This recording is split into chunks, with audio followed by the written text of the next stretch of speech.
किसान अकेडमी ਦੇ online platform ਦੇ ਉੱਪਰ ਤੁਹਾਡਾ ਸਵਾਗਤ ਹੈ। ਅਸੀਂ ਐਮਸੀਕਿਊ ਡਿਸਕਸ਼ਨ ਦੇ ਵਿੱਚ ਜੁੜੇ ਹੋਏ ਹਾਂ ਤੇ ਅੱਜ ਸਾਡੀ ਸੀਰੀਜ਼ 4 ਹੈ ਐਮਸੀਕਿਊਜ਼ ਦੀ। ਠੀਕ ਹੈ, ਤਾਂ ਸਟਾਰਟ ਕਰਦੇ ਹਾਂ। ਫਰਸਟ ਆਪਣੇ ਕੋਲ ਟॉय ਏਜ ਇਜ਼ ਆ, ਖਿਡੌਣਾ ਉਮਰ ਕਿਹੜੀ ਆ। ਇਹਨਾਂ ਵਿੱਚੋਂ ਕਿਹੜੀ ਉਮਰ ਆ, ਮਤਲਬ ਜਿੱਥੇ ਬੱਚਾ ਖਿਡੌਣਿਆਂ ਦੇ ਪ੍ਰਤੀ ਜ਼ਿਆਦਾ ਡੈਡੀਕੇਟਡ ਹੁੰਦਾ, ਖਿਡੌਣਿਆਂ ਦੇ ਨਾਲ ਟॉयਜ਼ ਦੇ ਨਾਲ ਖੇਡ ਕੇ ਜਿਹੜਾ ਹੈਗਾ ਜ਼ਿਆਦਾ ਲਰਨ ਕਰਦਾ। ਠੀਕ ਹੈ, ਤੇ ਸਟੇਜ ਕਿਹੜੀ ਹੈ ਜੀ ਆਪਣੇ ਕੋਲ अर्ली चाइल्डहुड। ठीक है, अर्ली चाइल्डहुड का टाइम पीरियड कितना हुंदा, अर्ली चाइल्डहुड हुंदा अपने कोल 2 ਤੋਂ ਲੈ ਕੇ 6 ਸਾਲ। ठीक है, 2 ਤੋਂ ਲੈ ਕੇ 6 ਸਾਲ ਦਾ ਬੱਚਾ ਜ਼ਿਆਦਾ ਟਾਈਮ ਸਪੈਂਡ ਕਰਦਾ ਟॉयਜ਼ ਦੇ ਨਾਲ, ਇਸ ਕਰਕੇ ਇਸ ਸਟੇਜ ਨੂੰ ਟॉय ਸਟੇਜ ਆਖਿਆ ਜਾਂਦਾ। शिशु काल ਦਾ ਟਾਈਮ ਪੀਰੀਅਡ ਕਿੰਨਾ ਹੁੰਦਾ, ਬਰਥ ਤੋਂ ਲੈ ਕੇ 2 ਸਾਲ ਤੱਕ, ਤੇ ਲੇਟਰ ਚਾइल्डहुड ਦਾ ਹੁੰਦਾ 6 ਤੋਂ ਲੈ ਕੇ 12 ਸਾਲ ਤੱਕ। ਦੈਨ ਨੈਕਸਟ ਆਪਣੇ ਕੋਲ cardinal point of child centred education, ਬਾਲ ਕੇਂਦਰਿਤ ਸਿੱਖਿਆ ਦਾ ਮੁੱਖ ਬਿੰਦੂ ਕੀ ਆ। ਬਾਲ ਕੇਂਦਰ ਸਿੱਖਿਆ ਕਿਹਦੇ ਤੇ ਆਧਾਰਿਤ ਹੁੰਦੀ ਹੈ, ਜਿਹਦੇ ਚ ਬੱਚਾ ਕੇਂਦਰ ਦੇ ਵਿੱਚ ਹੋਵੇ, ਜਿੱਥੇ ਬੱਚਾ ਐਕਟਿਵ ਹੋਵੇ, ਜਿੱਥੇ ਹਰ ਇੱਕ ਚੀਜ਼ ਬੱਚੇ ਦੇ ਉੱਪਰ ਡਿਪੈਂਡੈਂਟ ਹੋਵੇ, ਤਾਂ ਅਸੀਂ ਉਹਨੂੰ ਕੀ ਆਖਦੇ ਹਾਂ, ਚਾइल्ड ਸੈਂਟਰ ਐਜੂਕੇਸ਼ਨ ਜਾਂ ਪ੍ਰੋਗਰੈਸਿਵ ਐਜੂਕੇਸ਼ਨ। ਠੀਕ ਹੈ, ਚਾइल्ड ਸੈਂਟਰ ਦਾ ਦੂਜਾ ਨਾਮ ਅਸੀਂ ਪ੍ਰੋਗਰੈਸਿਵ ਐਜੂਕੇਸ਼ਨ ਵੀ ਆਖ ਸਕਦੇ ਹਾਂ। ਠੀਕ ਹੈ, ਤਾਂ ਇਹਦੇ ਚ ਸਾਡੇ ਕੋਲ ਲਰਨਿੰਗ ਬਾय ਡੂਇੰਗ ਬਿਲਕੁਲ ਸਹੀ ਹੈ। ਇਹ ਚ ਬੱਚਾ ਕੀ ਆ, ਬੱਚਾ ਕਰਕੇ ਸਿੱਖੂਗਾ, ਤਾਂ ਉਹਨੂੰ ਚੀਜ਼ ਨੂੰ ਅਸੀਂ ਕੀ ਆਖਾਂਗੇ, ਚਾइल्ड ਸੈਂਟਰ ਐਜੂਕੇਸ਼ਨ। ਤੇ ਲਰਨਿੰਗ ਬਾय ਲਿਵਿੰਗ, ਇਹ ਵੀ ਬਿਲਕੁਲ ਠੀਕ ਆ, ਥੋੜੀ ਨਵੀਂ ਚੀਜ਼ ਆ ਨਾ ਕਿ ਲਰਨਿੰਗ ਬਾय ਲਿਵਿੰਗ, ਬੱਚਾ ਜਿਵੇਂ ਜਿਉਂਦਾ ਹੈਗਾ, ਜਿਹੜੇ ਜਿਵੇਂ ਦੇ এনवायरमेंट ਦੇ ਵਿੱਚ ਜਿਉਂਦਾ ਹੈਗਾ, ਜੀਵਨ ਦੇ ਨਾਲ ਰਿਲੇਟ ਕਰਕੇ ਜਦੋਂ ਬੱਚਾ ਲਰਨ ਕਰਦਾ ਤਾਂ ਉਹ ਵਧੇਰੇ ਲਰਨ ਕਰਦਾ। ਤਾਂ ਸਾਡੇ ਕੋਲ ਇੱਥੇ ਜੋ ਆਨਸਰ ਹੈ ਉਹ ਕੀ ਹੈ, ਬੋਥ। ਠੀਕ ਹੈ, ਤਾਂ ਹਮੇਸ਼ਾ ਜਦੋਂ ਵੀ ਬੱਚਾ ਲਰਨ ਕਰੂਗਾ ਇਨ ਚਾइल्ड ਸੈਂਟਰ ਐਜੂਕੇਸ਼ਨ, ਤਾਂ ਉਹ ਕਿਵੇਂ ਲਰਨ ਕਰੂਗਾ, ਜਾਂ ਤਾਂ ਆਪਦੀ ਲਾਈਫ ਦੇ ਨਾਲ ਰਿਲੇਟਡ ਜੋ ਚੀਜ਼ਾਂ ਨੇ ਉਹਨਾਂ ਨੂੰ ਅੱਛਾ ਲਰਨ ਕਰ ਸਕਦਾ, ਜਾਂ ਫਿਰ ਜਿਹੜੀਆਂ ਵੀ ਚੀਜ਼ਾਂ ਨੂੰ ਐਕਟੀਵਿਟੀਜ਼ ਦੇ ਰਾਹੀਂ ਕਰੂਗਾ ਉਹ ਚੀਜ਼ਾਂ ਨੂੰ ਬੈਟਰ ਲਰਨ ਕਰ ਸਕਦਾ। ਠੀਕ ਹੈ ਜੀ, ਨੈਕਸਟ ਕੁਐਸਚਨ ਆਪਣੇ ਕੋਲ, which of following is not suitable method for early childhood. Early childhood ਦੇ ਲਈ ਕਿਹੜਾ ਮੈਥਡ ਬੈਸਟ ਨਹੀਂ ਆ। ਠੀਕ ਹੈ, ਇੱਥੇ ਦੇਖੋ ਪੰਜਾਬੀ ਦੇ ਵਿੱਚ ਅਲੱਗ ਲਿਖੀ ਗਈ ਆਪਸ਼ਨ, ਤਾਂ ਇੱਥੇ ਲਿਖ ਲਓ, ਇੱਥੇ ਵੀ ਆਪਣੇ ਕੋਲ ਨਹੀਂ ਆਉਣਾ ਸੀਗਾ। ਠੀਕ ਹੈ, ਕਿਹੜਾ ਮੈਥਡ ਆਪਣੇ ਕੋਲ ਨਹੀਂ ਆ। ਠੀਕ ਹੈ, नो, ਇੱਥੇ ਉੱਪਰ ਪੁੱਛਿਆ ਗਿਆ ਕਿ which of following is not suitable method for early childhood. ਦੇਖੋ ਐਕਸਕਰਸ਼ਨ ਮੈਥਡ ਕੀ ਹੁੰਦਾ, ਸੈਰ ਸਪਾਟਾ ਵਿਧੀ ਕੀ ਹੁੰਦੀ ਹੈ, ਜਿਹਨੂੰ ਅਸੀਂ ਸੋਰਸ ਮੈਥਡ ਵੀ ਆਖ ਸਕਦੇ ਹਾਂ, ਤਾਂ ਜਿਸ ਚ ਬੱਚਾ ਉਸ ਜਗ੍ਹਾ ਦੇ ਉੱਪਰ ਜਾ ਕੇ ਦੇਖ ਕੇ ਹਨਾ ਲਰਨ ਕਰੂਗਾ, ਤਾਂ ਉਹ ਕੀ ਹੈ, ਐਕਸਕਰਸ਼ਨ ਮੈਥਡ। ਐਕਟੀਵਿਟੀ ਮੈਥਡ, ਅਸੀਂ ਜਦੋਂ ਵੀ ਮੈਥਡ ਦੀ ਗੱਲ ਕਰਦੇ ਹਾਂ अर्ली ਚਾइल्डहुड ਦੇ ਵਿੱਚ, ਜਾਂ ਅਸੀਂ ਇਹ ਆਖੀਏ ਕਿ ਜਿਹੜਾ ਮੈਥਡ ਆਪਣੇ ਕੋਲ ਪ੍ਰੀ ਪ੍ਰਾਇਮਰੀ ਦੇ ਉੱਪਰ ਵੀ ਹੈ ਨਾ, अर्ली ਚਾइल्डहुड ਦੇ ਵਿੱਚ ਜਾਂ ਪ੍ਰੀ ਪ੍ਰਾਇਮਰੀ, ਕਿਉਂਕਿ ਸੇਮ ਏਜ ਆ ਨਾ, ਪ੍ਰੀ ਪ੍ਰਾਇਮਰੀ अर्ली ਚਾइल्डहुड ਹੀ ਆ, ਤਾਂ ਐਕਟੀਵਿਟੀਜ਼ ਦੇ ਰਾਹੀਂ ਲਰਨ ਕਰੂਗਾ। ਅਸੀਂ ਜਦੋਂ ਮੈਥਡ ਕੀਤੇ ਸੀ ਅਸੀਂ ਇਹ ਚੀਜ਼ ਨੂੰ ਕਲੀਅਰ ਕੀਤਾ ਸੀ, ਪਲੇਵੇ ਮੈਥਡ ਦੇ ਰਾਹੀਂ ਲਰਨ ਕਰੂਗਾ। ਇਸ ਤੋਂ ਬਿਨਾਂ ਹੋਰ ਕਿਹੜੇ ਮੈਥਡ ਆ ਜਿਹੜੇ ਇੱਥੇ ਹੋ ਸਕਦੇ ਨੇ ਇਸ ਏਜ ਦੇ ਬੱਚਿਆਂ ਦੇ ਲਈ, ਤਾਂ ਕਿੰਡਰਗਾਰਟਨ ਮੈਥਡ ਹੋਊਗਾ। ਠੀਕ ਹੈ, ਜਿਹੜਾ ਕਿ ਬੇਸਡ ਕਿਹਦੇ ਆ, ਪਲੇਵੇ ਮੈਥਡ ਦੇ ਹੀ, ਜਾਂ ਮੌਂਟੈਂਸਰੀ ਮੈਥਡ ਹੋ ਸਕਦਾ। ਠੀਕ ਹੈ, ਮੌਂਟੈਂਸਰੀ ਮੈਥਡ ਬੈਸਟ ਮੈਥਡ ਆ, ਜਾਂ ਕਿਹੜਾ ਮੈਥਡ ਅਸੀਂ ਬੈਸਟ ਕਹਿ ਸਕਦੇ ਹੈਗੇ ਆ, ਜਿਵੇਂ ਫੋਨੈਟਿਕ ਮੈਥਡ, ਧੁਨੀਆਂ ਤੇ ਆਧਾਰਿਤ, ਖਾਸ ਕਰਕੇ ਜਦੋਂ ਭਾਸ਼ਾ ਸਿਖਾਉਣੀ ਆ ਹਨਾ। ਪਿਕਚਰ ਮੈਥਡ ਬੈਸਟ ਹੋ ਸਕਦਾ। ਪਿਕਚਰ ਮੈਥਡ ਕੀ ਹੁੰਦਾ, ਜਿਹਦੇ ਵਿੱਚ ਬੱਚੇ ਨੂੰ ਤਸਵੀਰਾਂ ਦਿਖਾ ਕੇ ਪੜ੍ਹਾਇਆ ਜਾਂਦਾ ਨਾ, ਪਿਕਚਰ ਮੈਥਡ ਬੈਸਟ ਹੋ ਸਕਦਾ। ਜਾਂ ਅਸੀਂ ਇਹ ਆਖ ਸਕਦੇ ਹਾਂ ਕਿ ਜਿਹਦੇ ਚ ਬੱਚੇ ਨੂੰ story telling method is also best method ਹਨਾ, ਸਟੋਰੀ ਟੈਲਿੰਗ ਮੈਥਡ ਅੱਛਾ ਮੈਥਡ ਹੋਊਗਾ ਇਹਨਾਂ ਬੱਚਿਆਂ ਦੇ ਲਈ। ਤੇ ਇੱਕ ਹੋਰ ਚੀਜ਼ ਪ੍ਰੋਜੈਕਟ ਮੈਥਡ। ਠੀਕ ਹੈ, project method, demonstration method, observation method. ठीक है, ऑब्जरवेशन मैथड, ਤਾਂ ਇਹ ਜਿਹੜੇ ਬੇਸਿਕ ਮੈਥਡਸ ਨੇ ਜਿਹੜੇ ਕਿ ਪ੍ਰੀ ਪ੍ਰਾਇਮਰੀ ਲੈਵਲ ਦੇ ਉੱਪਰ ਵਰਤੇ ਜਾਂਦੇ ਆ। ਜਿਹੜਾ ਲੈਕਚਰ ਮੈਥਡ ਹੈਗਾ ਉਹ ਤਾਂ ਅਸੀਂ ਪ੍ਰਾਇਮਰੀ ਲੈਵਲ ਤੇ ਵੀ ਯੂਜ਼ ਨਹੀਂ ਕਰਦੇ ਹਨਾ। 6 ਤੋਂ ਲੈ ਕੇ 14 ਸਾਲ ਦੇ ਬੱਚੇ ਨੂੰ ਵੀ ਬੇਸਿਕਲੀ 6 ਤੋਂ ਲੈ ਕੇ ਖਾਸ ਕਰਕੇ 10-11 ਸਾਲ ਦੇ ਬੱਚੇ ਤੱਕ ਤਾਂ ਬਿਲਕੁਲ ਹੀ ਯੂਜ਼ ਨਹੀਂ ਕੀਤਾ ਜਾਂਦਾ ਲੈਕਚਰ ਮੈਥਡ, ਕਿਉਂਕਿ ਇਹ ਟੀਚਰ ਸੈਂਟਰਡ ਆ ਤੇ ਸਿੰਗਲ ਸਾਈਡਡ ਆ, ਮਤਲਬ ਕਿ ਸਿਰਫ ਡਿਲੀਵਰ ਹੋ ਰਿਹਾ ਹੁੰਦਾ, ਬੱਚੇ ਨੂੰ ਇਹਦੇ ਚ ਕੀ ਰਿਸੀਵ ਹੋ ਰਿਹਾ ਮੈਟਰ ਨਹੀਂ ਕਰਦਾ। ਤਾਂ ਇਸ ਕਰਕੇ ਲੈਕਚਰ ਮੈਥਡ ਆ ਜਿਹੜਾ ਉਹ ਹਾਇਰ ਕਲਾਸਿਸ ਦੇ ਲਈ ਇੰਪੋਰਟੈਂਟ ਆ, ਇੱਥੇ ਬਿਲਕੁਲ ਵੀ ਇੰਪੋਰਟੈਂਟ ਨਹੀਂ, ਤਾਂ ਇਹ ਵਿਧੀ ਜਿਹੜੀ ਢੁਕਵੀਂ ਨਹੀਂ ਆ। ਐਟ fourth question ਆਪਣੇ ਕੋਲ, at authoritarian level of teaching is, authoritarian ਜਿਹੜਾ ਪੜਾਅ ਹੈਗਾ ਉਹ ਕਿਹੜਾ ਹੁੰਦਾ। ਦੇਖੋ 3 ਤਰ੍ਹਾਂ ਦੇ ਪੜਾਅ ਹੁੰਦੇ, ਇੱਕ ਤਾਂ ਆਪਣੇ ਕੋਲ ਹੈ ਅਥੋਰੀਟੇਰੀਅਨ। ਅਥੋਰੀਟੇਰੀਅਨ ਨੂੰ ਅਸੀਂ ਕਹਿ ਸਕਦੇ ਹੈਗੇ ਆ ਆਟੋਕ੍ਰੈਟਿਕ। ਆਟੋਕ੍ਰੈਟਿਕ ਹੁੰਦਾ ਜਿੱਥੇ ਤਾਨਾਸ਼ਾਹ ਹੋਵੇ, ਮਤਲਬ ਕਿ ਜਿੱਥੇ टीचर ही इंपॉर्टेंट आ, बच्चा इंपॉर्टेंट बिल्कुल भी नहीं है। तो टीचर सेंटर मैथड आ जिथे टीचर ही डिसाइड करूगा, जिथे टीचर ही डिसाइड करूगा कि केड़ा टॉपिक अज पढ़ाउणा, किवें पढ़ाउणा, ठीक है। बच्चे तो बिल्कुल भी पुछया नहीं जाता। जिहड़ा चाइल्ड सेंटर्ड टीचिंग दा लैवल होगा उहनूं कहने असीं अथॉरिटेटिव, ठीक है। सेम आ, बस अथॉरी थोड़ा स्पैलिंग दा ना, अथॉरिटेटिव, अथॉरिटेटिव, ठीक है। अथॉरिटेटिव ये तुहानूं करवाए होए आ। अथॉरिटेटिव किहड़ा होगा जिहदे च बच्चा एक्टिव आ, बच्चे दे तो पुछया जांदा कि उहने की करना। बच्चा स्वतंत्र भी है पर ਉਹਦੇ ਉੱਪਰ कुछ लिमिटेशन भी है, ठीक है। देखो ਜਿਹੜਾ टीचर्स अथॉरिटेरियन आ ਉਹਦੇ ਚ ਕੀ ਆ कि बच्चा बिल्कुल स्वतंत्र नहीं आ, सारे डिसीजन कौन आ, टीचर लऊगा। इस करके कंप्लीटली टीचर दे उपर डिपेंड आ। अथॉरिटेटिव मैथड दे विच की हुंदा, अथॉरिटेटिव लैवल दे विच की हुंदा टीचिंग दे कि दोनों इक्वली इंपॉर्टेंट हुंदे आ। बच्चे दी राय इंपॉर्टेंट आ, बच्चे दे डिसीजन इंपॉर्टेंट आ, बच्चे दी जिहड़ी फीलिंग आ वो इंपॉर्टेंट आ, बच्चे दे इंटरस्ट इंपॉर्टेंट आ, ठीक है। मतलब बच्चे नूं पूरी इंपॉर्टेंस दित्ती जांदी आ, पर कुछ लिमिटेशन भी ਉਹਦੇ ਲਈ ਇਹਦੇ ਚ ਹੁੰਦੀਆਂ ਨੇ। ਇੱਕ ਲਾਸਟ ਹੁੰਦਾ ਆਪਣੇ ਕੋਲ ਪਰਮਿਸਿਵ, ਠੀਕ ਹੈ। परमिसिव ਦੇ ਵਿੱਚ ਕੀ ਹੁੰਦਾ, ਬੱਚਾ ਬਹੁਤ ਹੀ ਜ਼ਿਆਦਾ ਸੁਤੰਤਰ ਆ, ਬਹੁਤ ਹੀ ਜ਼ਿਆਦਾ ਸੁਤੰਤਰ, ਹਨਾ। ਤਾਂ ਜਿੱਥੇ ਬੱਚਾ ਬਹੁਤ ਹੀ ਜ਼ਿਆਦਾ ਸੁਤੰਤਰ ਹੋਵੇ ਤਾਂ ਉਹਨੂੰ ਅਸੀਂ ਕੀ ਆਖ ਦਿੰਦੇ ਆ, परमिसिव। ਜਿੱਥੇ ਬੱਚੇ ਨੂੰ ਬਿਲਕੁਲ ਹੀ ਇਹ ਪੁੱਛਿਆ ਨਹੀਂ ਜਾਂਦਾ ਕਿ ਉਹ ਕੀ ਕਰ ਰਿਹਾ, ਕਿਉਂ ਕਰ ਰਿਹਾ, ਠੀਕ ਹੈ। ਤਾਂ ਇਸ ਚੀਜ਼ ਨੂੰ ਧਿਆਨ ਦੇ ਵਿੱਚ ਰੱਖੋ। ਸਾਡੇ ਕੋਲ ਬੇਸਿਕਲੀ ਇਹ ਨਾ, ਮੈਂ ਤੁਹਾਨੂੰ ਪੇਰੈਂਟਿੰਗ ਸਟਾਈਲ ਜੋ ਡੀ ਦੇ ਵਿੱਚ ਜਦੋਂ ਪੇਰੈਂਟਿੰਗ ਸਟਾਈਲ ਕਰਾਇਆ ਸੀ ਤਾਂ ਉਦੋਂ ਵੀ ਤੁਹਾਨੂੰ ਇਹਦੇ ਬਾਰੇ ਦੱਸਿਆ ਗਿਆ ਸੀਗਾ ਕਿ 3 ਤਰ੍ਹਾਂ ਦੇ ਪੇਰੈਂਟਿੰਗ ਸਟਾਈਲ ਹੁੰਦੇ ਆ। ਜੇ ਅਸੀਂ पेरेंटिंग स्टाइल की गल करांगे तो भी सेम ही ने ना, अथॉरिटेरियन, अथॉरिटेटिव ते परमिसिव सेम आ। बस इत्थे की आ साडी जिहड़ी इत्थे असीं टीचर नूं इंपॉर्टेंट टीचर दे अकॉर्डिंग दसदा है ना, ते जदों असीं पेरेंट्स की गल करदे हां तां उदों असीं पेरेंट्स नूं ध्यान दे विच रख के जिहड़ी मैथड जो लैवल्स ने उन्हां बारे डिस्कस करदे हां, ठीक है। तां authoritative, authoritarian and permissive 3 types ने इत्थे। नैक्सट क्वेश्चन अपने को थीम ऑफ योगा डे 2021। पहला जो हजे डिक्लेयर नहीं सी होया तो साडे कोल, क्योंकि हुण है ना लेटेस्ट आ रहा हैगा 21 जून नूं, ਤਾਂ उस टाइम ਤੇ ਸਾਡੇ ਕੋਲ ਜਦੋਂ ਪਹਿਲਾਂ ਮੈਂ ਤੁਹਾਨੂੰ ਇਹ ਕਰਵਾਏ ਸੀਗੇ ਡੇਜ਼ ਦੇ ਵਿੱਚ ਤਾਂ ਉੱਥੇ ਮੈਂ ਇਹ ਕਿਹਾ ਸੀਗਾ ਕਿ ਜਿਹੜਾ ਇਸ ਟਾਈਮ ਸਾਡੇ ਕੋਲ ਹੈ ਹਨਾ ਥੀਮ ਉਹ ਕੀ ਹੈ, yoga at home, yoga with family.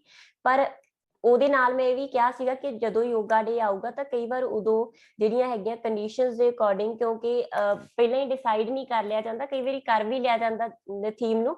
ਤਾਂ ਜਿਹੜਾ ਸਾਡੇ ਕੋਲ ਇਸ ਟਾਈਮ ਥੀਮ ਹੈ ਹਨਾ, ਜਿਹੜਾ ਸਾਡੇ ਕੋਲ ਐਟ ਪ੍ਰੈਜ਼ੈਂਟ ਥੀਮ ਜਿਹੜਾ 2021 ਜਿਹਦੇ ਬੇਸਡ ਹੈਗਾ ਉਹ ਕਿਹੜਾ ਹੈਗਾ, योगा डेज। इसे करके मैं क्लीयर करने वास्ते ये इत्थे क्वेश्चन पाया कि किते स्किप ना हो जाए, जीके दे परस्पेक्टिव तो बड़ा इंपॉर्टेंट क्वेश्चन हो सकता, क्योंकि पहला मैं करवाया सी yoga at home, yoga with family जदों असीं इंपॉर्टेंट डेज कर रहे सी। तां जिहड़ा साडे कोल हुण प्रेजेंट है वो किहड़ा है, योगा फॉर वैलबीइंग, ठीक है। योगा फॉर वैलबीइंग 2021 ते योगा डे दा थीम है, क्लियर। नैक्सट क्वेश्चन है इत्थे अपने कोल, which of the learning characteristic is highly related to effectiveness of teaching। effectiveness teaching the effectiveness ਦੇ ਨਾਲ which of learning characteristic is highly related to effectiveness of teaching। ਇਹਨਾਂ ਵਿੱਚੋਂ ਕਿਹੜੀ ਸਿੱਖਣ ਵਿਧੀ, ਸਿੱਖਣ ਵਿਸ਼ੇਸ਼ਤਾ ਪ੍ਰਭਾਵਸ਼ਾਲੀ ਅਧਿਆਪਨ ਦੇ ਨਾਲ ਸੰਬੰਧਿਤ ਆ, ਠੀਕ ਹੈ। ਪ੍ਰਭਾਵਸ਼ਾਲੀ ਅਧਿਆਪਨ ਕਦੋਂ ਹੋਊਗਾ ਕਿ ਬੱਚਾ ਅੱਛਾ ਲਰਨ ਕਰੇ, ਹੈ ਨਾ। ਤਾਂ ਮਤਲਬ ਲਰਨਰ ਦੀ ਕਿਹੜੀ ਵਿਸ਼ੇਸ਼ਤਾ ਹੋ ਸਕਦੀ ਹੈ ਜਿਹੜੀ ਪ੍ਰਮੋਟ ਕਰਦੀ ਹੈ ਟੀਚਿੰਗ ਨੂੰ ਉਨਾ ਇਫੈਕਟਿਵ ਬਣਾਉਂਦੀ ਹੈ। ਤਾਂ ਆਪਣੇ ਕੋਲ ਹੈ ਪ੍ਰਿਓਰ ਐਕਸਪੀਰੀਅੰਸ ਆਫ ਲਰਨਿੰਗ, ਬੱਚੇ ਦੇ ਜਿਹੜੇ ਪੁਰਾਣੇ ਅਨੁਭਵ ਨੇ ਕਹਿੰਦੇ ਉਹ ਬੜੇ ਇੰਪੋਰਟੈਂਟ ਹੁੰਦੇ ਆ। ਸੈਕਿੰਡ ਆਪਣੇ ਕੋਲ ਮਾਪਿਆਂ ਦਾ ਸਿੱਖਣ ਸਟੇਟਸ ਇੰਪੋਰਟੈਂਟ ਹੈ ਪਰ ਉਨਾ ਇੰਪੋਰਟੈਂਟ ਨਹੀਂ ਹੈ ਨਾ। ਪੀਅਰ ਗਰੁੱਪ ਆਫ ਲਰਨਿੰਗ ਇਹ ਵੀ ਇੰਪੋਰਟੈਂਟ ਆ ਪਰ ਉਨਾ ਇੰਪੋਰਟੈਂਟ ਨਹੀਂ। ਜੇ ਅਸੀਂ ਲਰਨਿੰਗ ਕਰੈਕਟਰਿਸਟਿਕਸ ਦੀ ਗੱਲ ਕਰਦੇ ਹਾਂ ਤਾਂ ਜਿਹੜਾ ਐਕਚੁਅਲ ਦੇ ਵਿੱਚ ਲਰਨਰ ਹੈ, ਇੱਕ ਬੱਚਾ ਹੈ, ਉਹਦੀ ਪ੍ਰਿਓਰ ਐਕਸਪੀਰੀਐਂਸਿਸ, ਉਹਦੇ ਜਿਹੜੀਆਂ ਪੁਰਾਣੀ ਨੌਲੇਜ ਉਹਦੇ ਕੋਲ ਹੈ, ਉਹ ਨਵਾਂ ਸਿੱਖਣ ਦੇ ਵਿੱਚ ਜਾਂ ਆਪਾਂ ਕਹੀਏ ਟੀਚਿੰਗ ਨੂੰ ਇਫੈਕਟਿਵ ਬਣਾਉਂਦੀ ਆ, ਬੱਚੇ ਦੀ ਲਰਨਿੰਗ ਨੂੰ ਵੀ ਇਫੈਕਟਿਵ ਬਣਾਉਂਦੀ ਆ ਤੇ ਟੀਚਿੰਗ ਨੂੰ ਵੀ ਬਹੁਤ ਇਫੈਕਟਿਵ ਕਰ ਦਿੰਦੀ ਆ। ਪ੍ਰਿਓਰ ਐਕਸਪੀਰੀਐਂਸ ਆਫ ਲਰਨਰ, ਬੱਚੇ ਦੇ ਪੁਰਾਣੇ ਅਨੁਭਵ। ਨੈਕਸਟ ਕੁਐਸਚਨ ਆਪਣੇ ਕੋਲ ਪੈਡਾਗੋਜੀ ਮੀਨਸ, ਇਹ ਵੀ ਮੈਂ ਤੁਹਾਨੂੰ ਕਰਵਾ ਚੁੱਕੀ ਹਾਂ। ਪੈਡਾਗੋਜੀ, ਪੈਡਾਗੋਜੀ ਦੇ ਵਿੱਚ ਪੈਡੋਸ ਸ਼ਬਦ ਦੋ ਸ਼ਬਦਾਂ ਤੋਂ ਮਿਲ ਕੇ ਬਣਿਆ, ਇੱਕ ਹੁੰਦਾ ਆਪਣੇ ਕੋਲ ਪੈਡੋਸ, ਇੱਕ ਹੁੰਦਾ ਗੋਜੀ, ਠੀਕ ਹੈ। ਤਾਂ ਆਪਣੇ ਕੋਲ ਜਿਹੜਾ ਇੱਥੇ ਪੈਡੋਸ ਵਰਡ ਆ, ਆਪਣੇ ਕੋਲ ਦੋ ਵਰਡ ਨੇ ਜਿਨ੍ਹਾਂ ਦੇ ਕੋਲੋਂ ਇਹ ਮਿਲ ਕੇ ਬਣਿਆ। ਪਹਿਲਾ ਆਪਣੇ ਕੋਲ ਹੈ ਪੈਡੋਸ, ठीक है। दूजा अपने कोल है अगो। पैडोस का मतलब हुंदा चाइल्ड, ठीक है, चाइल्ड। ते अगो का मतलब हुंदा इंस्ट्रक्शन देना, जां आपां कहिए बेसिकली आप कह सकते लीड करना, ठीक है, अगवाई करना। अगवाई करना ही ज्यादा ध्यान दे विच रखियो इंस्ट्रक्शन दे नालों।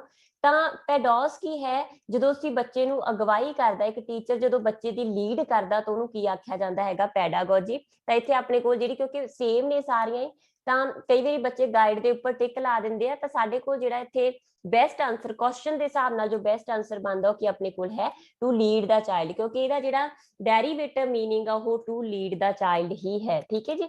ਦੈਨ ਆਪਣੇ ਕੋਲ next question, to use of technology to enhance learning process, ठीक है, इन एजुकेशन। एजुकेशन दे विच लर्निंग प्रोसैस दा वाधा करन दे लई किहड़ी टेक्नोलॉजी है जिहड़ी यूज कीती जांदी है। ਤਾਂ ਲਰਨਿੰਗ ਪ੍ਰੋਸੈਸ ਦੇ ਵਿੱਚ ਵਾਧਾ ਕਰਨ ਦੇ ਲਈ ਜੋ ਐਜੂਕੇਸ਼ਨ ਦੇ ਵਿੱਚ ਟੈਕਨੋਲੋਜੀ ਅਸੀਂ ਯੂਜ਼ ਕਰਦੇ ਆ, ਇਹ ਵੀ ਤੁਸੀਂ ਕਰ ਚੁੱਕੇ ਹੋ, ਉਹ ਕੀ ਹੁੰਦੀ ਆ ਆਪਣੇ ਕੋਲ ICT, मतलब इंफॉर्मेशन एंड कम्युनिकेशन टेक्नोलॉजी, ठीक है। IT की है सिर्फ इंफॉर्मेशन टेक्नोलॉजी ਤੇ ਕਮਿਊਨੀਕੇਸ਼ਨ, ਜਦੋਂ ਅਸੀਂ ਆਈ ਨੂੰ ਤੇ ਕਮਿਊਨੀਕੇਸ਼ਨ ਨੂੰ ਦੋਨਾਂ ਨੂੰ ਕੋਰਿਲੇਟ ਕਰਦੇ ਆ ਤਾਂ ਇੱਕ ਬੈਸਟ ਸਾਡੇ ਕੋਲ ਜਿਹੜੀ ਟੈਕਨੋਲੋਜੀ ਆਉਂਦੀ ਆ ਉਹ ਕੀ ਹੈਗੀ ਆ, ICT, ਮਤਲਬ ਇਨਫੋਰਮੇਸ਼ਨ ਵਾਲੀ ਵੀ ਤੇ ਕਮਿਊਨੀਕੇਸ਼ਨ ਕਰਨ ਵਾਲੀ ਵੀ, ਦੋਨੋਂ ਟੈਕਨੋਲੋਜੀਜ਼ ਨੇ ਜਿਹੜੀਆਂ ਹੈਲਪਫੁਲ ਹੋ ਰਹੀਆਂ ਨੇ ਅੱਜ ਕੱਲ ਸਿੱਖਿਆ ਦੇ ਵਿੱਚ, ਸਿੱਖਿਆ ਨੂੰ ਪ੍ਰਮੋਟ ਕਰਨ ਦੇ ਲਈ। ਦੈਨ ਆਪਣੇ ਕੋਲ FAS ਹੈ ਨਾ, FAS, ਇਹ ਵੀ ਤੁਹਾਨੂੰ ਡੀ ਫਾਰਮੈਟਿਵਸ ਵਾਲੇ ਟੌਪਿਕ ਦੇ ਵਿੱਚ ਮੈਂ ਕਰਵਾ ਚੁੱਕੀ ਆ। FAS ਕੀ ਹੁੰਦਾ ਅਸਲ ਦੇ ਵਿੱਚ, FAS ਦੀ ਫੁੱਲ ਫਾਰਮ ਕੀ ਆ, ਫੀਟਲ ਐਲਕੋਹਲ ਸਿੰਡਰੋਮ, ਠੀਕ ਹੈ। ਫੀਟਲ ਹੁੰਦਾ ਛੋਟਾ ਬੱਚਾ ਹੈ ਨਾ, ਫੀਟਲ ਐਲਕੋਹਲ ਸਿੰਡਰੋਮ, ठीक है।